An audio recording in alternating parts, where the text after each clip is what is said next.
Welcome back to another episode 93 of the Spittin Hoops podcast. Kind of crazy we're 93 episodes deep, but we're back with another episode. NBA Cup games where there were a lot of crazy games last night. There's been a lot of rumors, a lot of funny storylines in the NBA over the last 2 weeks. And we're here to break it all down for you. Anthony, how are you feeling?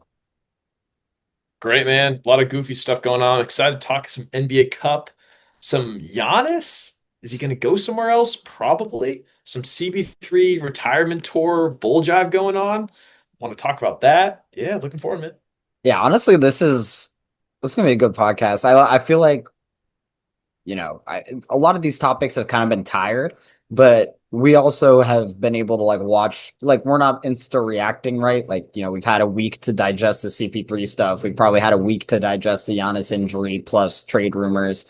And I think we could kind of provide some cool insight and kind of maybe a little bit more objective look on the situation. Um, and honestly, I just want to dive right into Giannis stuff, to be honest. Like Yeah.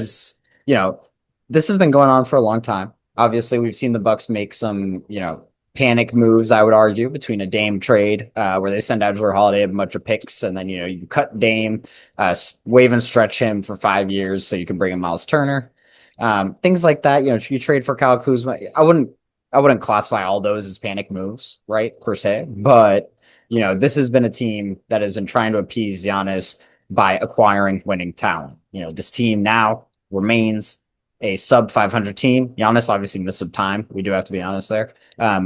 But, this team has still struggled. And Giannis got hurt last week, you know, calf strain. It looked really bad, honestly. But he'll be out two to It four looked weeks. terrible. It looked terrible. Yeah. And instantly the rumors start flying again, where, and it seems like, there was some Twitter rumors that he bought a house in New York in the last few weeks, which I don't know. Not a real estate agent. I don't know, but now the rumors, the the trade rumor mill is as hot as ever, basically.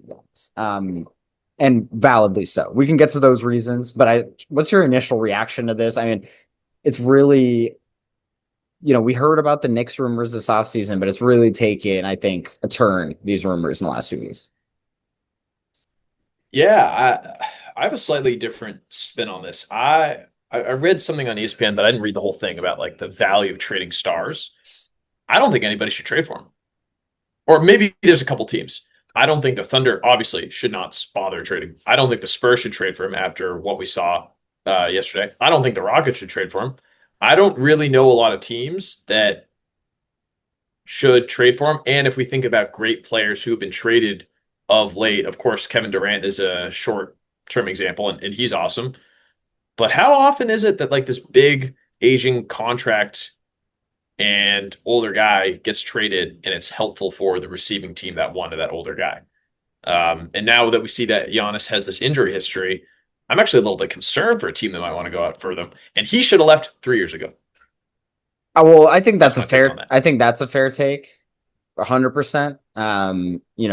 I think it was pretty evident, like even before they traded for Dame, that this team was going to struggle. There Yeah. probably weren't routes to getting back, and obviously once they traded for Dame, you could talk yourself into it. But yeah, the wave and stretch, they should have traded him this offseason.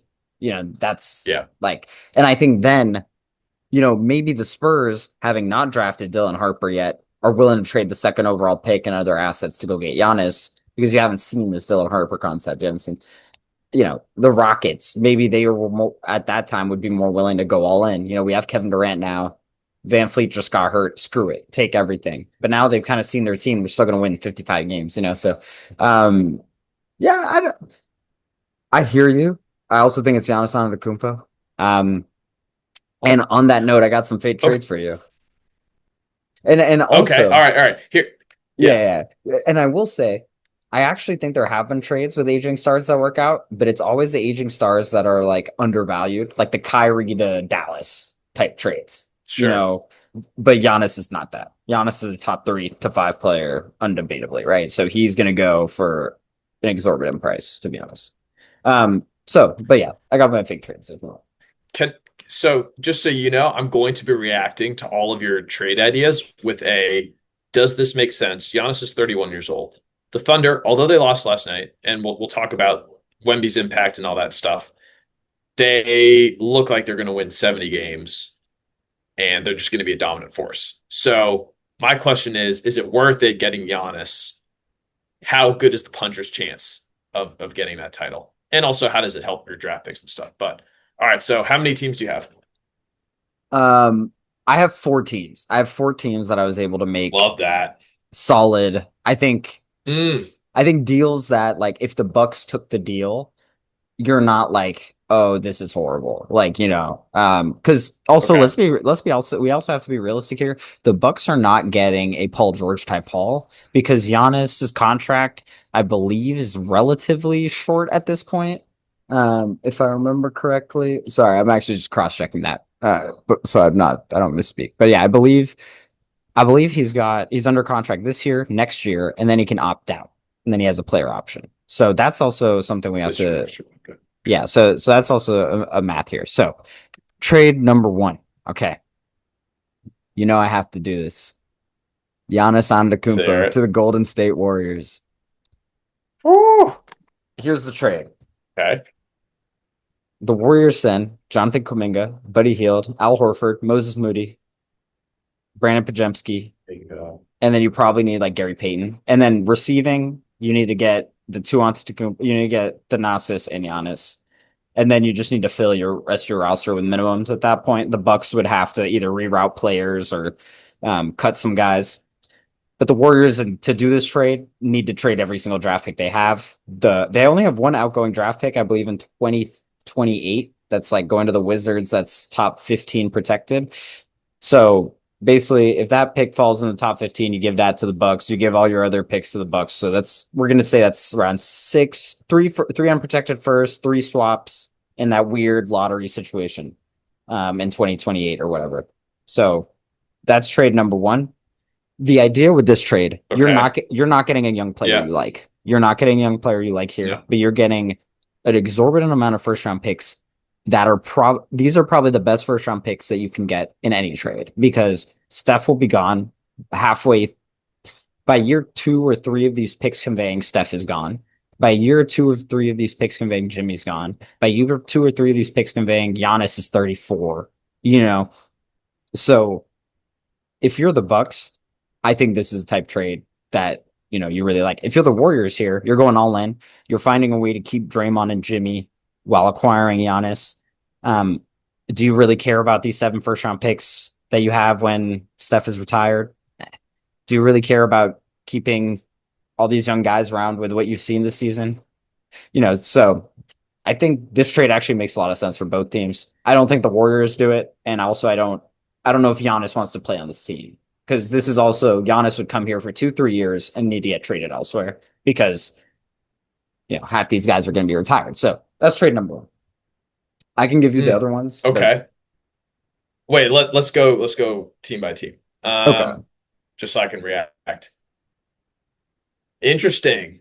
Uh I like this for the Bucks in terms of the long-term play that the Warriors are going to be bad after Steph retires, Giannis leaves, Draymond might be done, Jimmy might be done. Sounds like this is a push for the Warriors to get that final ring. And you really need to get it now or next year or the year after. Maybe the year after, but probably now or next year. It's going to be tough. The shooting is going to be a huge question with Draymond, with Jimmy, and with Giannis. The defense will be very good, and the injuries are going to be a massive question. So this is really we're putting all of our chips into the middle. But to be fair, are the Warriors going to do anything this year with how good the top of the Western Conference is? So Not with this team. I You're going to have to take a swing. And also, if you're the Warriors, it sucks to give up this much picks, but you can just trade Giannis. 3 years from now, you could just trade Giannis and get 2, 3 first back. And you're not going to very have true. like you're going to be bad, and you're not going to have your own picks. But Giannis is not an asset that will expire like Joel Embiid. I think Right. that's the hope. So, yeah, that's trade number one. Yeah, it can't. Yeah, that's yeah. I love that. I love that idea. Um, And yeah, and that I think again, that trade is pretty contingent on Giannis wanting to go there, right? Okay, I got trade number 2 for you here. Um, Sure. this is with the Spurs now. We're going all in. We're Okay. going all in. Um, All right. But I'm going to give you two options here. Okay. Um, Okay. so the I'm gonna give you the Option A. draft. I'm gonna give you the draft pick capital here first because I think they'll be Okay. about the same across the board. But you have a 2026 first round swap coming into coming in from Atlanta. You know, best From of Atlanta. whatever. Yeah, the best of Yeah. them and the Spurs pick that goes to Spurs. Yeah. From That's that, is in that the DeJounte Murray yeah, and that's like 2020. remnants? Wow. Yes, 2027 unprotected Atlanta first. Um, Oh, Yeah, 2028 unprotected Boston first, if I remember correctly. yeah. Holy 20 shit. 2030 best of Dallas and Minnesota. Which one of those teams probably gonna be bad. And then 2031, best of 2031, by the way, best of Sacramento and Milwaukee, or best of Sacramento and San Antonio. And then in between all those years, you have your picks. But right there, I just laid out, I think, five solid first round picks that the Spurs are not really using their own picks there, you know? So that's kind of an interesting situation here. I think Oh, they the have Spurs still have their Spurs still have their own they picks. have a lot of their picks. They did trade, Mm. I believe, two of their or maybe one of their own or two of their own. But I think here you have about five picks, and you could probably add two of your own picks in here. So this is like seven first round picks. I think five of them are pretty good. This is not Okay. the probably not the same haul that you're getting for the Warriors picks wise, but similar. Sorry, I'm just trying to give you a visual picks wise of how this would compare. Sure. But the reason I'm interested about San Antonio is the salaries are really easy, and if Milwaukee does not get a better offer than those picks, and if Giannis doesn't want to go to the Warriors, you can just give them, expiring Kelly Olynyk, expiring Harrison Barnes, Devin Vassell, maybe give them Jeremy Sochan, Carter Bryant, etc. But if you need to compete with the Warriors offer, this offer gets pretty close without giving up Harper or Castle, you know. So that's something that's really interesting to Mm. me. So that's why this offer is cool. That said, straight up, don't think the Bucks would do it. I don't think the Bucks are trading with the Spurs unless they're getting back Harper or Castle. So, Yeah. so that's like, So that's yeah. option A. And option What's option B B? is it's just Barnes, Olynyk, Sochan, Castle, and a set of picks there. But Ah, there it but then is. you're only but let's say in that case, if I have to give up Castle, I'm only going to give you the 2030 Dallas Minnesota swap, the 2028 Boston pick, the 2027 Atlanta pick, and then this upcoming Atlanta pick. And so I'm going to give you four firsts instead of, the Warriors seven or whatever. But you're getting Stephon Castle is probably better than whoever the Warriors are picking or whoever you're picking with those Warriors picks. Mm. That said, don't think the Spurs Wow. would do that. I don't think I this. I don't think I'm with I don't you. think so. I don't think they I don't think they give up Castle. Yeah, I agree. So that's But my issue here. that's But that said, I will say, I think that my first trade that I gave there, with no Castle, no Harper, is plausible, and that scares me because if the Spurs could get Giannis without trading Fox, Harper, Castle, I that's unbelievable. Now you're yeah, competing with you're instantly competing with the Thunder, like right there. And they instantly, already are, and they already are. I mean, like we saw last night. I mean, yeah, that's in one game, but the Emirates NBA Cup, they are competing with the. hey, man. Hey, Yeah. man. Wemby looked. We'll talk about that later. But Okay, all right. now I have the last two trades, which I think are probably a little bit more realistic. Um, these ones are tired, so I'm not going to spend too much on it. It's Giannis, the Knicks for the Knicks remaining Oh yeah. swaps first, etc. So it's about two swaps and whatever, the two first and like one swap, and you get Towns and OG back or Towns and McCall back.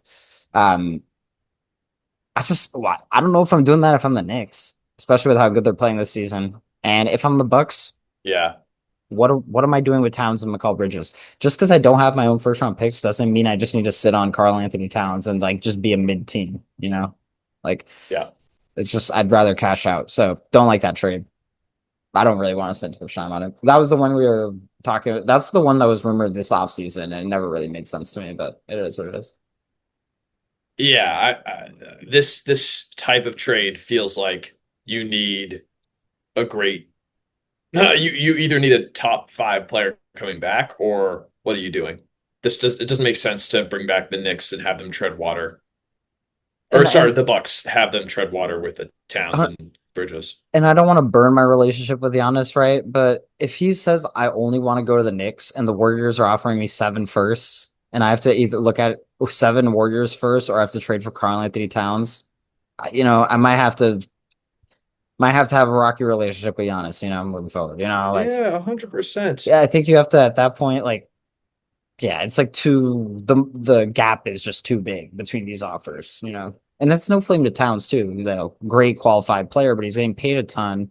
And I'm not sure, if the Knicks decided to trade him right now, how what would he go for? Like I don't know.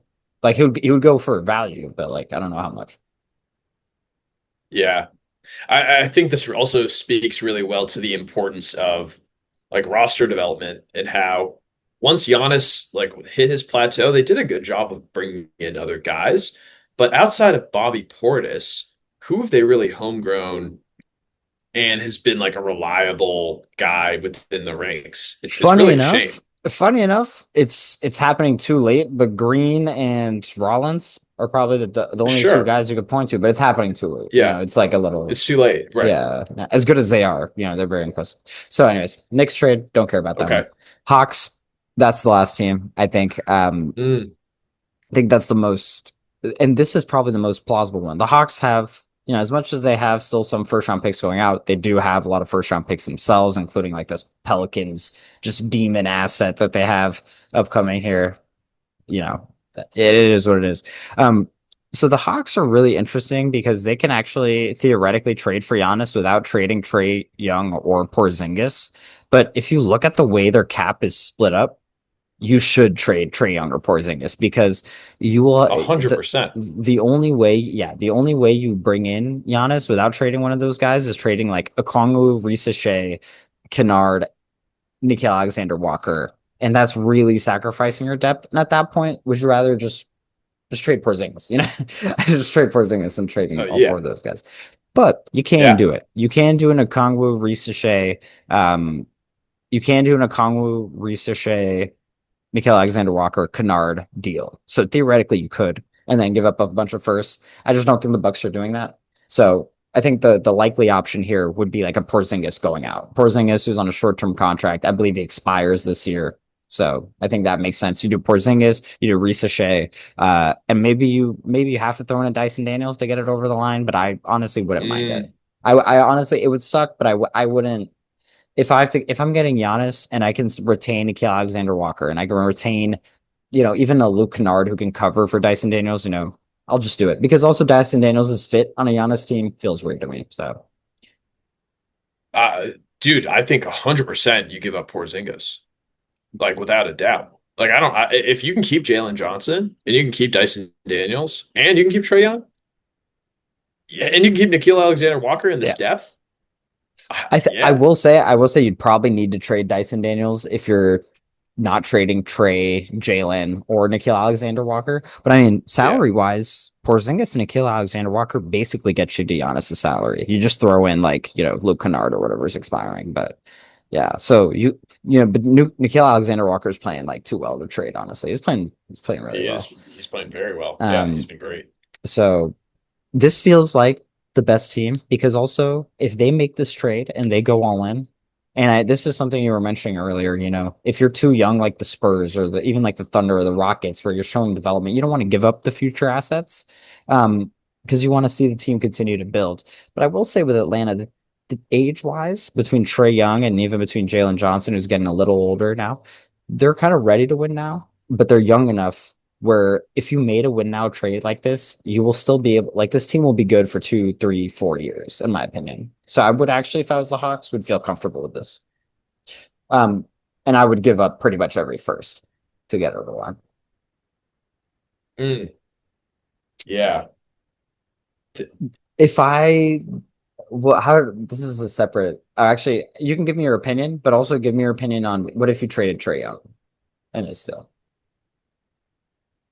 Yeah, yeah. I think you go for it if you can keep everybody else.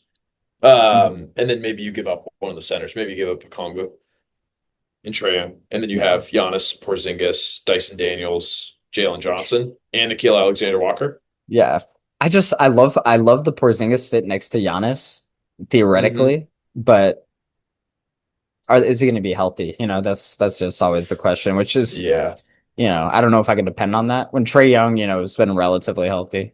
Um, but it's also like, right. Is Trey Young the right fit on a Giannis team? As much as, Trey Young, the three ball and him being able to dribble is like an idea that we like next to Giannis, right? We did see this Dame Giannis situation not go perfectly. I mean, not to Dame's fault at all, but like, you kind of want the ball in Giannis and Jalen Yeah, Johnson's hands, right? yeah, I wonder if, yeah, there's a lot of people that need attention on this team. It feels clunky. I'm trying to think of like what would be the best. I think, I mean, to the Spurs of these four, that would be personally the most exciting The most for me as a exciting, basketball fan. I would agree, but I don't want Castle or Harper to go because actually, I guess I'll hold what I have to say actually because I think I don't know, the Spurs remind me of the Thunder in some weird ways. They have interesting similarities, and I think Yeah. the just high level guard play that the Spurs have, like that is critical to their success as well. Mhm. So I think And that's we'll also talk about, yeah, and funny enough, a funny coincidence that we'll talk about in a second is Chris Paul mentored both of these young teams on their come up. yeah. So we'll Actually, talk about him in a sec. so your favorite, okay, let's talk about CP3 actually. You're right. But like your favorite trade here, Spurs. What's your most realistic? The, If you're the Bucks front office, what is the trade that you're like targeting here? Is it the Spurs and like the Spurs deal with a Castle deal? yeah, Like that's the right. That's the goal. question. Yeah. 100% looking for picks or like young stud like Harper or Castle. I mean, or obviously Jalen Johnson, if that was in a trade option, and then you could throw some picks into that and then leave other guys out. I'm probably saying yes to that. Outside of that, I probably don't go with the Warriors, maybe with all the draft picks that they have. Definitely not the Knicks. Yeah, the War- So the that's Warriors deal is just one that you can use to leverage the other guys, it feels like, yeah, just like, right, because that's the thing. If the Spurs aren't going to give you Castle, you just don't have to trade. You're not in a situation where you just have to trade for them. You could just like you don't have to trade for them because the Warriors have their offer. right. But like we'll see if I Yeah, don't. I think it also is going to depend on where Giannis wants to go. I think Giannis would be a great fit on all these teams. I think all four of these teams, if they got Giannis, I don't think they would be instant contenders like with the Thunder realm per se, but like they would instantly be top 4 or 5 teams. All four of those teams, I think. yeah. The Spurs, I actually do think that they could be Uh, a Thunder contender. But I agree yes, with the that. rest of these teams, I agree. I perhaps agree. not. Yeah. No, I think Um, you're right. If they could get Giannis, it would be one A. It wouldn't be like a Thunder Nuggets. We wouldn't view it as just Thunder and Nuggets. Not that I even view it like that yeah, anymore. The Thunder are too good. yeah. They are just too good. No. Um, Um. All right. Well, I guess that wraps up this yeah. section. We'll see how this develops, and we'll stay updated. You know us in the trade talks. We always love those. Um. Next thing, we do have to spend a little bit of time honoring uh a fallen goat. Um. A controversial goat, Chris Paul. Obviously, him and the Clippers parted his ways because he was definitely the core of the Clippers' issues. No, but I mean, according to all the reports, they weren't getting along behind closed doors. There's weird reports about Ty Lue refusing to work with Chris Paul, and honestly, given the Clippers' records, he seems to be vindicated. But as is the team's right, they ask him to leave, and he leaves. Sad story, sad way to wrap up Chris Paul's career. It feels really like soullessly ironic, that this would happen both to the Clippers and to Chris Paul, but it just overall unfortunate way to see the career end, especially for a guy who is should probably be remembered better than the way his career will be. Yeah. Well, I think I definitely want to talk about like the Hall of Fame career that he's at. Maybe we can talk about where he ranks as a guard. But it was interesting. I heard some stuff about how he was acting, kind of, especially with Ty Lue, and how there was a bit of a rift in terms of Chris Paul trying to give his input on hustling, on defense, on effort. Meanwhile, a lot of these guys that he's talking to are older. Um, but also, why sign him? Like, why sign him if this is the send off? What's the goal? And then now I'm actually just curious, does another team give him a shot? And can he wrap up his career with the team like, can he go back to the Spurs? Would it make sense for him to ride the bench with the Thunder and then get a ring? That's what I would love to see. I think that would be the best vindication of this, possibly, and the biggest FU to the Clippers is if you get Chris Paul back on the Thunder and he gets to win a ring on the back of saying bye to the Clippers as a Thunder guy. I love the story idea, but this is like I need to be honest with our listeners, and I need to be honest, bro. He is not getting re-signed by anyone, bro. He has nothing to offer them. Like as cool as it would be, and as great as it would have to have a leader, it is to have a leader in the locker room. Most of these places already have their leaders there already. Harrison Barnes is already in San Antonio, and etc. You know, like it's not like Chris Paul as a player at this point you have a guy in your G League who's probably better than Chris Paul. And I think that's like the crux of this issue where I don't think a team that's why it doesn't make sense that the Clippers would cut him. You know, when you do this, you know, you're signing up for the season, you're signing up for the send off. But like a team right these teams don't have space to just start doing a send off season out of nowhere for a guy like this. You know, it's not like Chris Paul is contributing on the basketball court. And I think that's the issue. But hear me out. Hear me out. One, I'm thinking of Udonis Haslem, who could have been replaced so easily by anybody. And to be fair, he was like a heat culture guy, and I get that, but he was not that good and only came in occasionally. Everybody knows the gif of Tyler Hero throwing him the lob, and it's just like manslaughter. The second thing is Chris Paul was really good last year on the Spurs. Like a very serviceable point guard. He was a very serviceable point guard. I don't see why he couldn't come back and be a good veteran and just help out with the team. Hey man, you Or got do you more think for he's just regressed so I badly? I think he looks horrible, to be honest. I think he cannot move, like in my opinion. Like and the like I hear the Giannis has something, but like he's been there, you know, he was there for 18 years. He Mm. knows the culture, you know. Is Chris Paul gonna come in and just be like Chris Paul reminds me, this is so bad, but Chris Paul reminds me like if he got signed, it'd be like, you know, when you bring like an outside consultant group to do like a review of your company, you know, it's like the New York Knicks, like after they fired their last like front office, or like we're bringing in a consulting group to like do an analysis of our company, and it's like that was what it would be. It'd be like 6 months, and Chris Paul would come in and be like, "Dude, like this is how you're messing up in all these ways." Um, I just don't really know if there's like a spot for that in the middle of the season. You know, if you're signing up for that ahead of time, you know, so be it. But like, yeah, I don't know. Is he gonna go to the like? Are the Hornets gonna sign him? That would that would be kind of fun. No, no, absolutely. There's no. This is no Tony Parker situation going on here.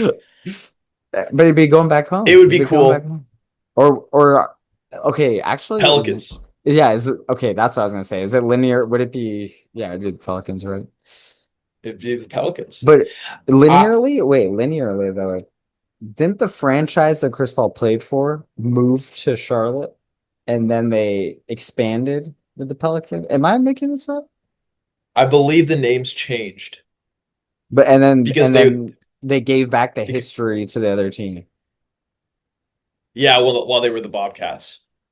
because I They think were the Hornets, and then they switched. And oh, you're right. They were the Hornets. Then they moved to New Orleans, yes, and that's where Chris Paul started his career. And then the Bobcats started in Charlotte yes. again. And then once the Hornets became the Pelicans, then the Bobcats took on the Hornets. But I don't think that Yeah, actually I affects mean, Chris Paul at all, actually. Now that yeah. okay. Well, yeah, I don't know, bro. I think it's kind of washed. I will say this is very sad to see because I think stuff like Yes. this makes people desensitized to maybe how good he was and how much of an impact he's had even relatively recently. This is a guy that in 2021-22 was a top 10 MVP player. Like, you Wait, know, can we go through like yeah, can we go through like his whole do you want to go like here backwards or backwards? Okay, you got it. I got you. I got you. So starts his career. And this is exactly what I want to do. Starts his career, New Orleans. Obviously they're in a weird spot because there's Katrina, right? So they're technically, the Yep. Oklahoma They go to City. Oklahoma. Or Yeah. yeah, they go to Oklahoma, right? But out the gate, he's extremely good, right? From year one, extremely good. Also, Chris Paul wasn't, I believe, what fifth pick overall, third pick overall, something like that. It's not like he's the first overall pick, but he comes Fourth pick. in, Yeah. yeah, Yeah. rookie of the year instantly. And by year two is second in MVP voting, putting up Hmm. 21, 12, and 3 steals a game. So he's also at this time, obviously second MVP voting, all NBA first team, all defensive second team by year three. So that is unbelievable. Like it is like Derrick Rose won an MVP in year three, and like we revere him and like his peak in like unbelievable ways, right? But Chris Paul, I think, like deserves credit for being by age 21 a top 5 player in the NBA. This continues throughout his tenure in New Orleans, which continues till 2010. They can't really succeed much. I mean, his best player next to him is like David West. It is what it is. He tries to Tyson get, Chandler. yeah, he's supposed to get traded to the Lakers. Not going to spend too much time on that. I feel like everyone has always talked about that. But he goes to the Clippers, and that's really where I think his career takes a turn in terms of like the winning. We're getting a lot more second round appearances, third round appearances, etc. Appearances. Yeah, Second, appearances. second only. He never made No a third conference, round. Western Conference. Yeah, that is crazy. Never Never made a made West. it. The Clippers have only made it once with That's Paul crazy with George. Paul George. Yeah, you're right. Actually, I was thinking about the Rockets here, right, where they made it to the Western Conference Finals. Yeah. But yeah. So this continues with the Clippers. Obviously, there's some up and downs. We've heard like obviously like really bad things, whatever. But I actually think it's important to like consider by the end of the Clippers, he's basically washed up. Like he does get traded Yeah. for Russell Westbrook, and it's viewed as like, or no, he doesn't get traded for Wait, Russell can I Westbrook. give some quick thoughts on the Lob City era? Just Yeah, because it was this was like peak 2010s basketball. And an important jump between this is that the Hornets were pretty good. They lost in the playoffs. They had one round where they made it pretty far against the Spurs. I think they made the second round, but then they lost. But then Chris Paul's supposed to go to the Lakers. And everybody has this excited image of Kobe Bryant having his repeat years get extended with Chris Paul, and David Stern vetoes that trade. Very infamous, one of David Stern's last decisions, really important decisions as a commissioner. And then he moves to the Clippers, and we're all like, this is kind of weird. And then all of a sudden, he starts throwing lobs to Blake and DeAndre Jordan, and we're off to the races. And one of the most exciting times in, I think, NBA was a lot of this stuff going on, especially with Chris Paul. yeah, and they were League Pass number one. Like you had to watch them if they were in town. They were Mhm. must see TV. I mean, they were traumatizing to play against as a Warriors fan, to be honest. Oh yeah, Um, but I think yeah, right. yeah, but really because he's not like I wouldn't say there he's considered washed by the time he leaves, but he gets traded for like Lou Will, Pat Bev, and like a first and Montrezl Harrell. So Yeah, it does, and by the time he leaves the Clippers, he's not an All NBA first teamer. I don't believe he makes an All NBA team his last 2 years there in general. Um, and also these are all very healthy seasons, like he's playing, so there's that. Um, is that Can I move on to the Houston time? Because I think this period is Um, my most favorite. the last thing I'll say about the Clippers is that this was such an interesting gap with the Warriors and the Clippers rivalry early on in the Warriors situation, where this is the last time that the Warriors, before their dynasty started, where they lost, where the Clippers were the wall that was in front of them. It was maybe the Rockets with Harden, but it was also the Clippers beating the Warriors in 7 games in the first round, the season before they won. So, and then it's kind of Steph doing that move.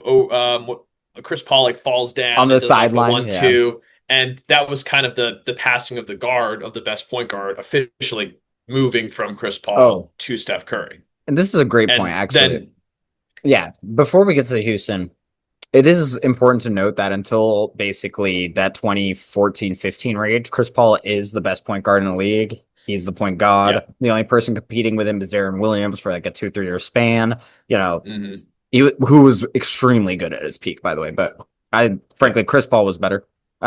And he's unquestionably the best point guard in the league, basically from 2007 to Yeah, 2014. like And there's 7 like, and years. there's no Yeah, debate because there's no the thing debate. is, he's making all NBA first teams when it's positionally locked. He's making the all defensive team first team when it's positionally locked. So there's no realm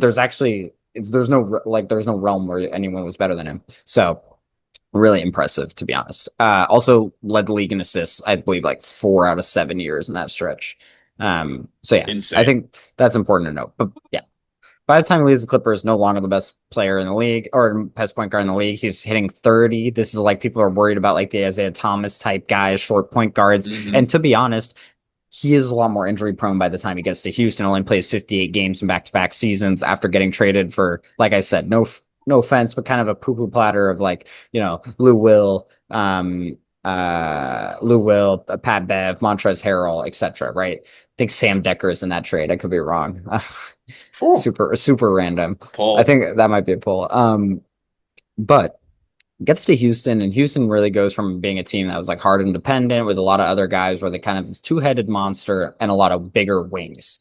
Now they're threatening with the Warriors, and this is not a Rockets team that frankly was expected to do so. Um, I guess I'll leave you some space here to talk about these Rockets teams with Chris Paul, but I think this iteration of Chris Paul, you really start to see a comparison between James Harden and Chris Paul, where you have the regular season superstar who might struggle in the playoffs, and you have this Chris Paul guy where people have almost viewed him as the most valuable player on the team. Whether that's true or not, I think is Hmm. very up for debate. But I think you kind of got elements of that as these teams progress, and as Chris Paul would occasionally miss time in the playoffs, etc. You would see just the impact, devastating impact that it would have on these Rockets teams. Oh my gosh. 100%.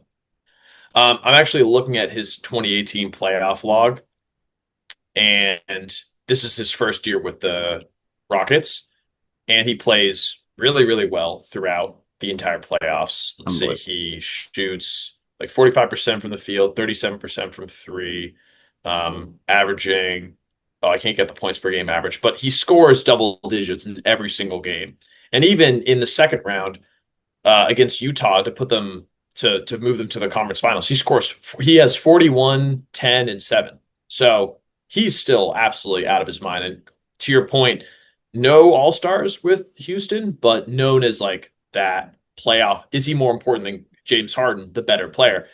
And then he misses game 6 and 7 against the Warriors, who at that point it was like no team can stop them. And this team came the closest. Game six, which I was at, by the way. Right. And let me tell you, people seemingly, I think validly, a long time ago, but people forget that Houston is up 20 in the first quarter of that game, of game six. So it is really hard for me to believe that with Chris Paul, that game doesn't go way differently. You know, if they have Chris Oh Paul, yeah. if they're up 20 in the first quarter, Chris Paul's just deading the game. And instead, Oh, the you're rest so right.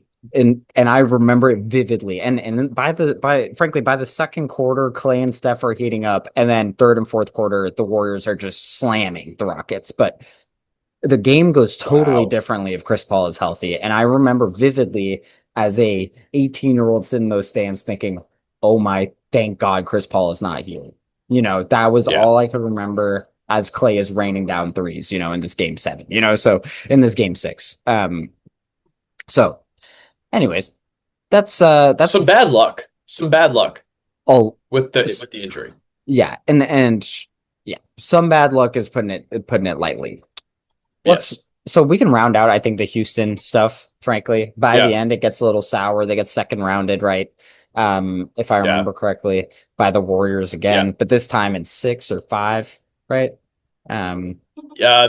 Yes. Yes. They lose in 6, I believe. yeah, this isn't the 7 game series that it was the year previous. And frankly, from there's kind of a breakup, seemingly, the first of all, it's important to note the Paul George trade happens and Russell Westbrook gets on the block. Frankly, right after having a amazing season where Paul George was top 3 MVP voting and Russell Westbrook was one of the best players in the league. James Harden wants to play with Russell Westbrook. They trade CP3 and picks They give up picks with CP3 to go get Russell Westbrook. CP3 gets to OKC, and after not being an all-star for the 3 years previous, despite we're glazing the Houston run, he's not an all-star Yep. or an all-NBA player during any of those years. Gets to OKC, top Yeah. seven MVP voting, all NBA second team, leads the OKC to the OKC Thunder of all teams to the top five seed at that time. After a team coming off of a traumatizing offseason where you trade your two best players, you bring in SGA. Obviously, you don't know how good he's going to be. You bring in CP3, who rumors were that he wanted to get traded before he even got to OKC. I don't think that ended up being true, but that was the rumor. And then I think this is his magnum opus. It's really sad that this a Hall of Fame. He deserves a ring as a magnum opus. He deserves a better run than this. And I think you can argue the Suns runs might be better than this, but this might be his most impressive individual season to me. Mm. Within the context of how you're defining it, he sort of rehabilitates his image with Houston of, man, you want James Harden, you need Chris Paul. And then he goes to OKC. You got the bubble team. There's that famous 7 game series, ironically, against the Rockets. And they Young Lou lose. Dort, young Shea, and they lose. Yeah, of But course. there's no expectations. And yeah, he played really, really well. He's And unbelievable. then he's unbelievable. And then he's off to Phoenix. And a year removed from getting, it's him and four firsts for Russell Westbrook. He goes for four firsts to Phoenix, and people don't realize that he's one of the kickstarters of this Thunder thing too, because Paul George got you 10 firsts and SGA, but Chris Paul got you eight.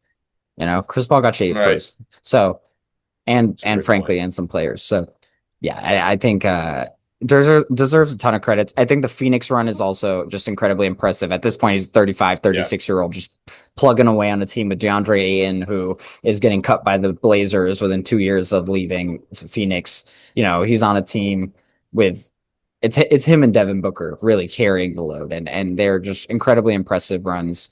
An incredibly impressive run they have there. Obviously, Golden State, San Antonio, Clippers, the last 3 years, that's really where it tails off. But that 3 year run of Phoenix is his last. Just he's an all NBA player at that even during that time. So yeah, I mean he's 35 and He 36 years was, old, getting back to back all NBAs. It's really impressive. yeah, it's very impressive. And he had in the Western Conference Finals in 2021 in game 6 had arguably the statement game of his career where he puts up like an insane, I think it was like 38 points or something like that, and just slams the door on the Clippers to take them to the finals. Mhm. And for the guy that was never able to make it to the finals, I mean that really was everything. So, and how did he play in the finals? Oh, Did he play all right? he was extremely good in the finals. He was He was extremely good. good. Yeah, So right. the thing is that He you're was just, good. you know, Milwaukee game 4 and 5 survived 40 bombs from Devin Booker, and then you get Giannis drop 50. The thing that series is so weird. I can't believe that the Suns like threw that 2-0 lead because you know game three, Yeah, game three, game six, Milwaukee is just like imposing their will, but game four and game five in retrospect is almost just like unfathomable that those were lost. I mean, yeah, yeah. That's incredible that they were up. They're up 2-0 and right, and Chris Paul had 23 and 10 in that second game. So, or no, rather 23 and 8. And it's like, is it going to be him? Is it going to be Booker? Chris Paul's finally going to get his ring. Giannis got plenty of time. People don't need to root for Giannis. yeah. Turns out Well, he didn't have turns much out time. he didn't have that Yeah. time. Which honestly, That was a you knew. I thought it was obvious. I did not think the Bucks were making it back to the finals after they won mm, that finals. I have a vid it was a surprise run, yeah, I have a against the video Nets. somewhere on YouTube on like an old channel where I was like I did not, and it was like an age thing too. Like, Nets or not, I was like I don't know. Are y'all gonna be able to do this again? Took a Giannis Right. 55 burger. So, anyways, Hmm. Yeah. Anyways, CP3. Now we're tailing off the conversation to crazy realms, but CP3, unbelievable 40-year career or 40-year career, 20. Jeez, imagine a 40-year career, 20-year career for CP3. Deserves much better than the way this ended, but it is what it is. I hope real ball knowers will remember him positively. Tony, I have him around the 40 to 45 range of an all-time list. You know, Well, we did this recently. Was that where he was? he's Was above he? Iverson. He might be above Iverson for me, I think. You know. Um he's probably above Harden, but I don't know how long that's gonna last. Um we'll see. I don't know. Let's see. Where do I have him? Chris Paul.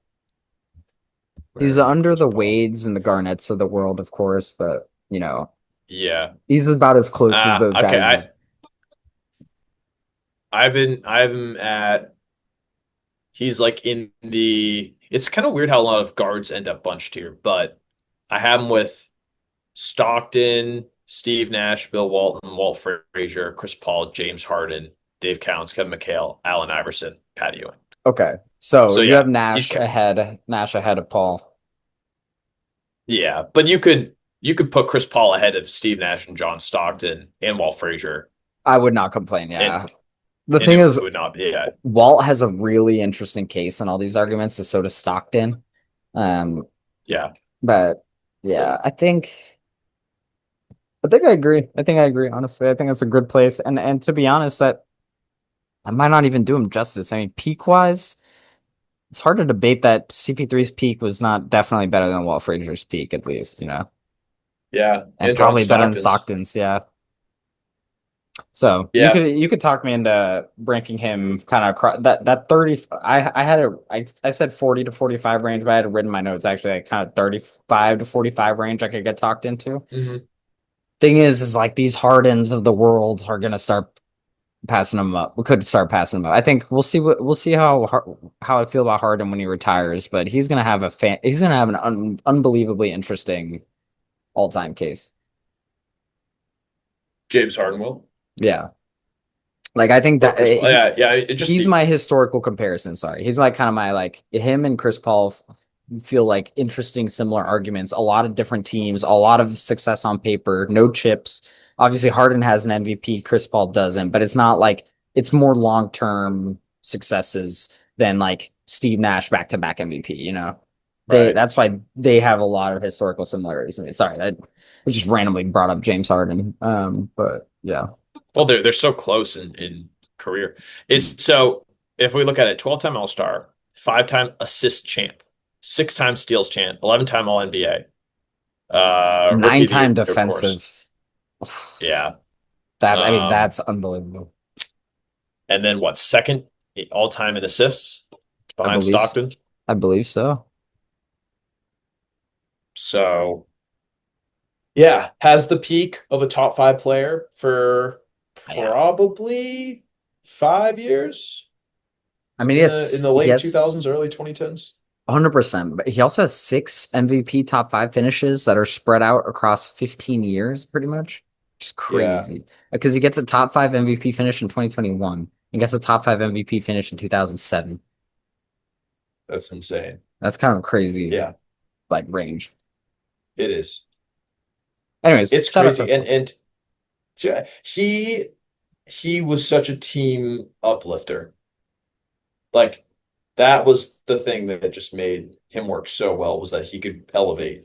We saw with OKC, and this is your point about the testament to the latter of his career. Saw with OKC, saw with Houston, saw with Phoenix. 100%. Um, And that's why that OKC season to me is like kind of a magnum opus. There's zero expectations. Honestly, the team on paper, it's like let's here. I was looking at it earlier, having some fun. Chris Paul, Andre Roberson, Isaiah Roby, Dennis Schroeder, Nerlens Noel, Mike Muscala, Shea Gilgeous-Alexander, Danilo Gallinari, Lou Dort, shout out. awesome. Hamidou Diallo, dunk champ, shout out. Yeah. Darius Baisley and Steven Adams. Shout out. Respectfully, this is like and you also have to remember at that time, Chris Paul just got traded for Russell Westbrook and him and Ford first. Like that, his value was not perceived to be close to this, and he pulls out a top Right. 10 finish, brings his team top five in the West.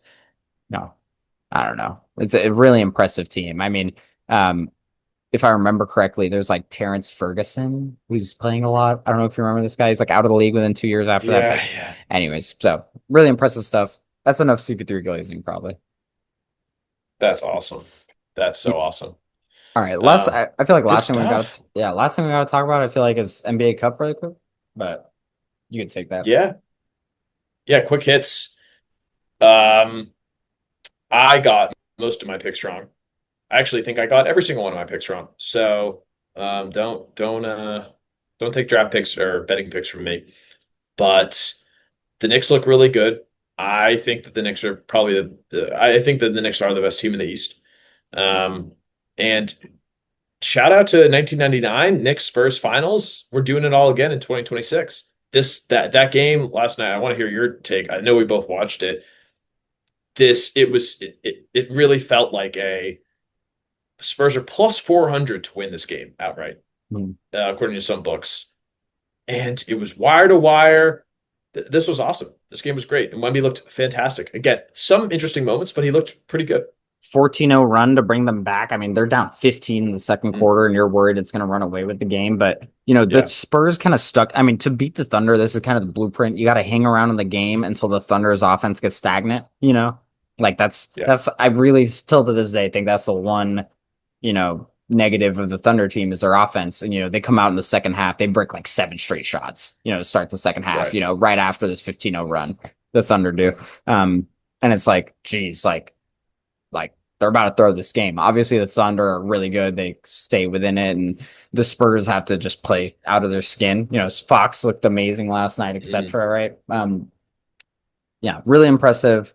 Obviously, I thought the Thunder were probably going to make the finals as well, but I'm curious to hear your take. I think, like you said, the Knicks were really like Knicks are the best team in the East. They've kind of shown it this year, and their depth is as good as ever. But I actually think the Knicks, I almost wanted to see them against the Thunder, to be honest, with the way that they're playing. I would be really mm, curious to just watch that matchup because that could be a finals preview. Obviously, theoretically, the Spurs mm. and Knicks could be a finals preview, but I kind of don't hate that matchup. So, we'll see. Obviously, I'm sure we'll see those games, as the season progresses. But Spurs kind of playing, Hmm. yeah, the Spurs kind of playing spoiler there for a potential finals preview. So that was kind of interesting to me as well. Totally. It is so great that in the first 3 years of this NBA tournament, it's been LeBron's Lakers. It's been the Halliburton Pacers that made the finals the next year. It's been the Bucks with Giannis. It's been Shea who won the finals the next year. And now it's the Knicks who are an intriguing team and the Spurs who have Wemby. I mean, So it's it definitely seems good like for the the league. history is Yeah, yeah. huge, It's good for the league that the way huge. like the matchups have gone. It's also good for the league that's not just the Thunder romping this, to be honest, probably. Right. Um, and it's cool to have Wemby in a winner take all. I mean, if you Wemby lifting an NBA Cup would be sick. That'd be dope. Oh, and also on Wemby, how awesome. Not only did he play out of his mind, and you can just see the impact on a stalled Thunder offense when he's anywhere near the paint. Chet missed a free throw, and Wemby just flexes and screams underneath the basket. Hilarious. They don't like each other, and I'm all here for that. 100%. It's awesome. Wemby, how there's always the greats, like the big guys. Like, I need to see Wemby with that mean streak. And you got a little bit of like, you got it like, it's kind of like what Shaq used to tell Joel Embiid. All these old big men, they like to like gatekeep the like big man game. And there was a little bit of that with Wemby when Mm-hmm. he was shooting threes last year. But honestly, like, I feel like he's just past it. It's almost like Jokic did it too, to be honest, where there was no, processing period. You're like, oh, you're Yeah, arrived. Yeah, here are the keys, bro. yeah. You're the next great. And I think like there's been a lot of embracing of that, and moments like that are why. Because he's got that mean streak, bro. He doesn't need to prove it to anyone. Mm-hmm. He's like, if they lose this game to the Thunder, does it really matter? Like, I know it's the NBA Cup, you're playing to win, but he rushed back to play this game, going all in, and like that's the stuff you love to see. I love that Wemby is like that too. Like, that makes you want to root for him, right? So. Mm-hmm. Oh, absolutely. One play I loved was he hit a bunch of amazingly tough shots on good defense. Still looks a little bit like deer, like a fawn, kind of like moving through the lane And he and sometimes. he's and he But that did one, miss 2 weeks. He is coming off like but Exactly. We're expecting perfection from an alien. Also, Van Gundy on the call. Did you hear what he said when they called No Wembanyama the comment. alien? No comment. Do you hear what he said? Okay, that's Yeah, I cool. did. My liberal But king. yeah, it's unreal. But there's that he's on the baseline and on the right baseline, and he has an opportunity to pass a shot over Chet. Instead, he just shoots it right over him, fades away, and hits the ground. And I loved what the commentator said. They said he could have passed it, but he's going straight at Chet. Yeah. It's great. No, 100%. It was great to watch. And also like the watching that game and really made me think that the Spurs and Thunder are built relatively similarly. You got your stars. Your stars are good defensively. Wemby versus like Chet plus SGA, right? But then you have like these guards who can just rain havoc because of that interior defensive presence.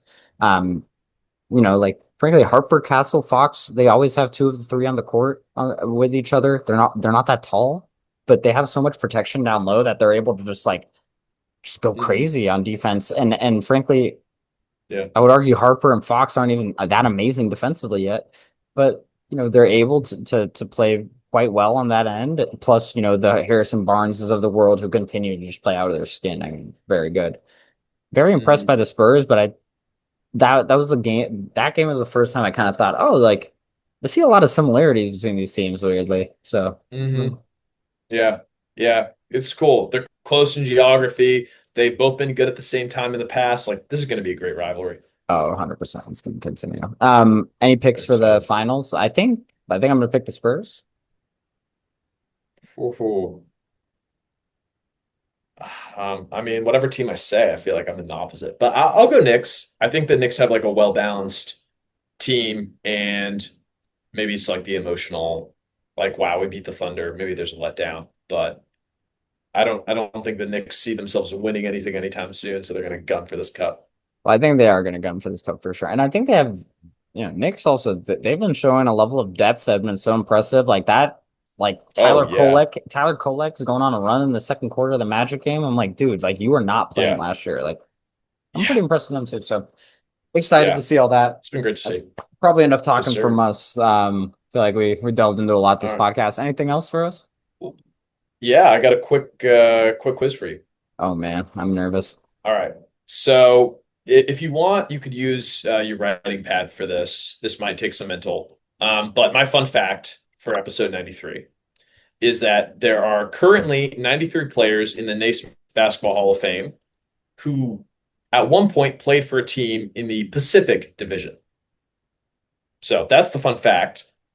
But there we have six divisions. I was very surprised to see how many players have played for different divisions, and I'm curious if, based off of your understanding of the history and the legacy of the teams in each division, rank who's who has the most Hall of Famers, and this does include like one-offs. Wilkins at the end of his career playing for Boston, that counts as he was in the Atlantic.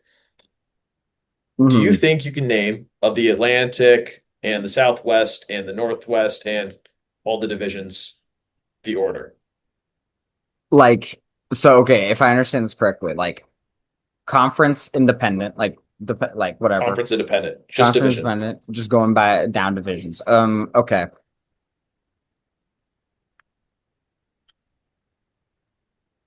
What's the okay, Atlantic? That's the Boston one, right? Atlantic has Boston, yeah. That's number one with Do you want me to Knicks. tell you if you get it right? Yeah. All right. I'll That's lock my it in. guess. Yeah.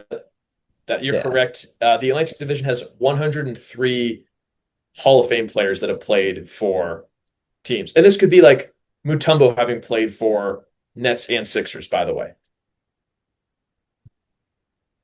Okay. The okay, Pacific is the Warriors one, right? The Warriors, Lakers. Yeah.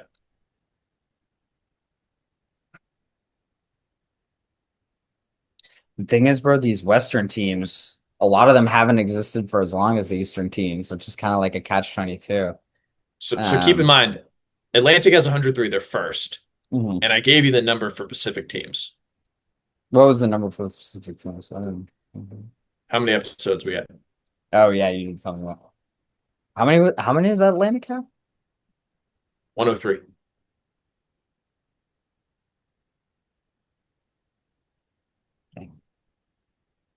Oh, Oh, what about actually, damn. Actually, I'll go with the Pacific. I feel like that's a lot. No, 93. Way to trust your gut. Okay, okay. I feel Yes. like And that's a then there's lot. actually a drop off, but Yeah, that's kind Pacific of what is I second with expected. 93. Okay, that's kind of what I expected. Now I think I'm cooking. Okay, is the Bulls division, is that the North Bulls, they're the Midwest central. They're the Central? central. So that's That's the Bulls, Bulls, Bucks, Bucks. Yeah, Pacers, Cavs, boom. That's my and I'm guess. The forgetting next, one. that's my next one. Yes, that's correct. Big drop off, but 66. That's what, yeah. Okay, that's what I thought. Then All right, you the got I have three more. You got three left. Southeast, Yeah. Northwest, Southwest. Southwest is the Texas teams, right? Yes. It's yeah. Okay. Thing is, Southeast is a weird division because they have like the Hawks, which is a historic team, right? But they also have like, the Heat, a good amount of Hall of Famers, but then it's like the Wizards.